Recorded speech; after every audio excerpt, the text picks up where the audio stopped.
جو بندہ نفس اور شیطان کے شر سے بچنا چاہتا ہے، اگر کوئی علت اس کو لگ گئی ہے، کوئی برائی اس کے اندر ہے، یا بہت زیادہ ہائی بلڈ پریشر ہے اور غصہ ہے، وہ ناف میں انگلی رکھ کے صرف 66 بار پڑھ لے اعوذ باللہ من الشیطان الرجیم، بس۔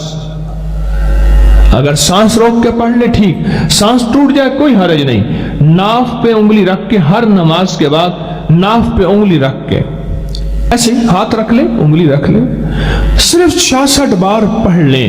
جن کا ہائی بلڈ پریشر اور غصہ آخری درجے کا تھا، جو اپنے غصے سے تھکے ہوئے تھے، اکے ہوئے تھے اور کہتے تھے ہمارا غصہ ختم نہیں ہوتا، ان کی طبیعتوں میں اللہ حلم دیتا ہے اور حلیمی دیتا ہے اور کریمی دیتا ہے۔ اور جن کا ہائی بلڈ پریشر زیادہ اور جن کو کسی ایسا روگ لگ گیا ہے، عادتوں کا، علتوں کا، وہ نیٹ کی دنیا کا روگ ہے یا کوئی دنیا کا روگ ہے، اور وہ کہتا ہے میں اس روگ سے نجات چاہتا ہوں،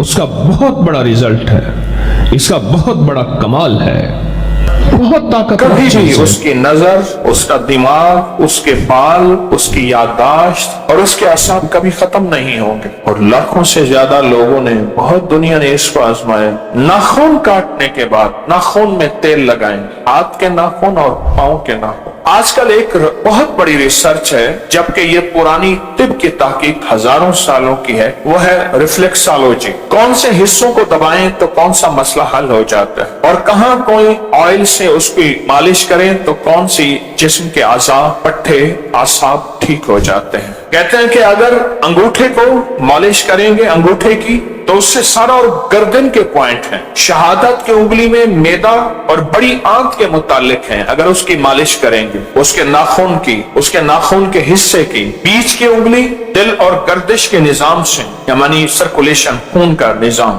چھوٹی انگلی اس کا تعلق دل سے ہے اور آنتوں سے ہے، اور پیر کے انگوٹھے دماغ اور ریڑھ کی ہڈی کے اعصاب سے منتقل۔ اس کا پورا نظام ہے، سسٹم ہے، اور سائنس نے اس کو میرے پاس سائنس کی بہت بڑی ریسرچ ہے، میں چھوٹا چھوٹا حوالہ دے رہا ہوں۔ یہ میرے پاس انٹرنیشنل جرنل ہے ڈرمٹالوجی کا، جلد کا، ناخن کے، میرے پاس ریسرچ پڑی ہے کہ جب ہم ناخن کی روٹس اور جڑوں کو تیل لگائیں گے اس کے کیا فائدے ہوں گے۔ انسان کا جو ناخن ہے اس کے اندر ساری رگیں ہیں، میں آسان الفاظ میں، شریانیں ہیں، باریک نالیاں، اس کا تعلق ہمارے اعصاب سے ہے، نروس سسٹم سے ہے، اعصاب سے ہے۔ نیشنل لائبریری آف میڈیسن کی تحقیق ہے امریکہ کی، کہ اس کے مطابق کہ جلد کو، اور خاص طور پہ ناخن کے نیچے کی جلد کو کتنی ضرورت ہے آئلی ہونے کی، تیل کی کتنی ضرورت ہے۔ اس سے دل کا کیا تعلق ہے، اس سے اعصاب کا کیا تعلق ہے، اور اگر آپ اپنے جسم کو جراثیم سے دور کرنا چاہتے ہیں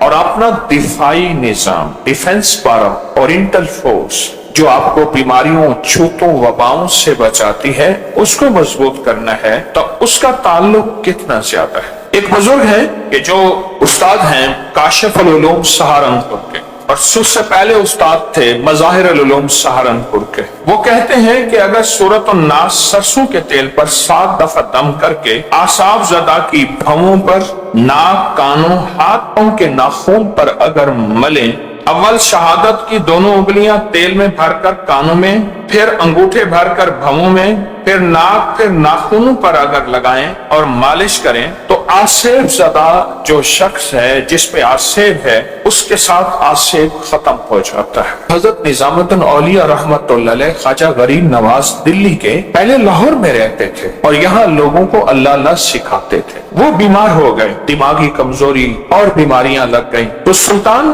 تاج الدین جو کہ غزنی اور لاہور کے بادشاہ تھے، شیخ کا بہت زیادہ آپ کا احساس، خدمت، ادب کرتا تھا، تو سلطان تاج الدین نے اپنے بھائی سعد الدین یلدوز کو حضرت نظام الدین اولیاء رحمت اللہ علیہ کا علاج کے لیے کہا۔ اس نے ایک تو شربت بنفشہ دیا اور شربت فریاد رس دیا، اور پھر آپ کے سر، بغلوں، انگلی کے درمیان کے حصوں اور ناخن کاٹ کے ان کے اوپر مسلسل تیل کی مالش کرا، بہت زیادہ کرا، حتیٰ کہ آپ ان تدبیروں سے اللہ کے فضل سے صحت یاب ہو گئے۔ زماد بن سالبہ وہ شخص ہیں جو طائف کے رہنے والے تھے. اللہ کے حبیب صلی اللہ علیہ وسلم کے جوانی میں آپ سے آ کے ملا کرتے تھے. انہیں کسی نے بتایا کہ نبی علیہ الصلوۃ والسلام نے نبوت کا دعویٰ کیا ہے. مشرکین مکہ نے عام کر دیا تھا کہ نعوذ باللہ رسول اللہ صلی اللہ علیہ وسلم کا دماغ کمزور ہو گیا اور دماغی خلل ہو گیا ہے، نعوذ باللہ.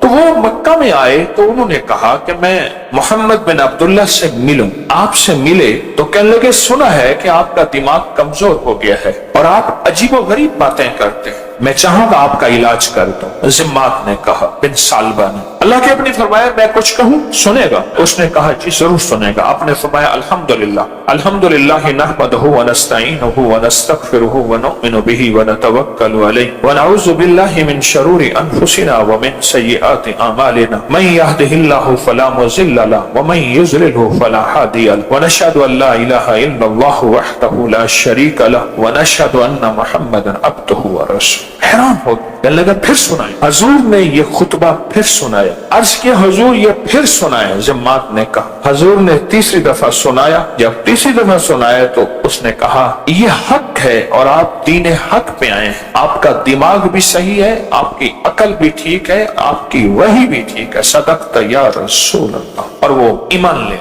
ذمات کے بارے میں ہمارے معالجین، اطباء اور محدثین نے لکھا ہے کہ وہ ناخن پہ تیل لگوائے کرتے تھے کٹوانے کے بعد، اور وہ بہت بڑا معالج تھے. وہ جھاڑ پھونک کے ذریعے بھی علاج کرتے تھے اور طب کا علاج بھی کرتے تھے. حضرت ضمات بن سالبہ رضی اللہ تعالی عنہ. میں حاضر ہوا باب العلوم میں استاد جی مولانا عبد المجید صاحب رحمۃ اللہ علیہ ختم بخاری پہ مجھے بلوایا. بہت پرانی بات ہے. تو وہاں میں نے حضرت کو کچھ تجربات بتائے. شفقت فرماتے تھے، میرے ہاں بھی تشریف لاتے تھے لاہور. فرمانے لگے کہ صدر صاحب مولانا عبد الخالق صاحب دارالعلوم کبیر والا حافظے کے لیے اکثر ہاتھ پاؤں کی مالش، سر کی مالش اور ناخن کاٹنے کے بعد ناخن پر تیل لگانے کا بہت زیادہ اہتمام فرماتے اور اپنے طالب علموں اور اساتذہ سے بھی کہتے کہ وہ بھی تیل لگایا کریں. یہ میں نے استاد جی کی بات کہی. ہمارے بزرگ تھے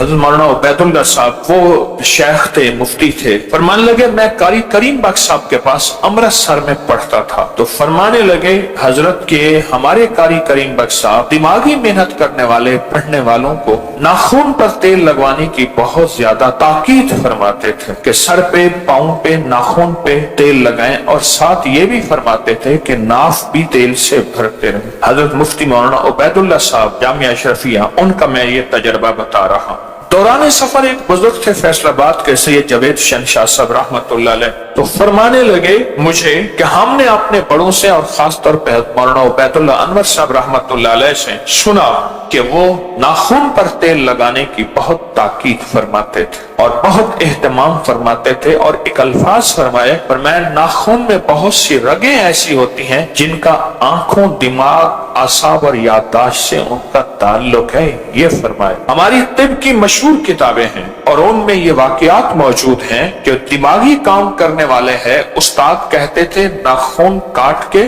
اس کی انگلیاں تیل میں بہت دیر تک ڈبو کے رکھو، اس طرح پاؤں کی انگلیاں بھی تیل میں ڈبو کے رکھو. یہاں تک اہتمام فرماتے تھے. ہماری طب کی مستند کتابوں میں یہ حوالے واقعات موجود ہیں. دماغی کام کرنے والا یا دماغ کو صحت مند، نظر کو صحت مند، اعصاب کو صحت مند رکھنے والا، اس کو یہ بات بہت زیادہ فرماتے تھے. موسیٰ شریف میں پیر نعمان صاحب تھے رحمت اللہ، فرماتے تھے کہ ہمارے بڑے جو ذکر کرنے والے کے لیے لوگ آتے تھے موسیٰ میں، ان کو آدھا پاؤ گھی روز دیتے تھے. وہ کھائے گا، ذکر کرے گا تاکہ دماغ خشک نہ ہو. آدھا پاؤ گھی روز دیتے تھے. اور دوسرا کہتے تھے کہ اس کے سر دماغ میں دیسی گھی کی مالش اور ناخن پہ بھی دیسی گھی کی مالش کرواتے تھے. موسیٰ کی خانقاہ خواجہ دوست محمد قندھاری رحمت اللہ علیہ بڑے تھے. میں کئی بار گیا ہوں. خواجہ سراج صاحب جن کی نام کی برکت سے خانقاہ سراجیہ ہے، وہ ان بڑوں کی بات میں نے بتائی ہے. مولانا علاؤ الدین صاحب تھے حضرت مدنی کے ڈیرہ اسماعیل خان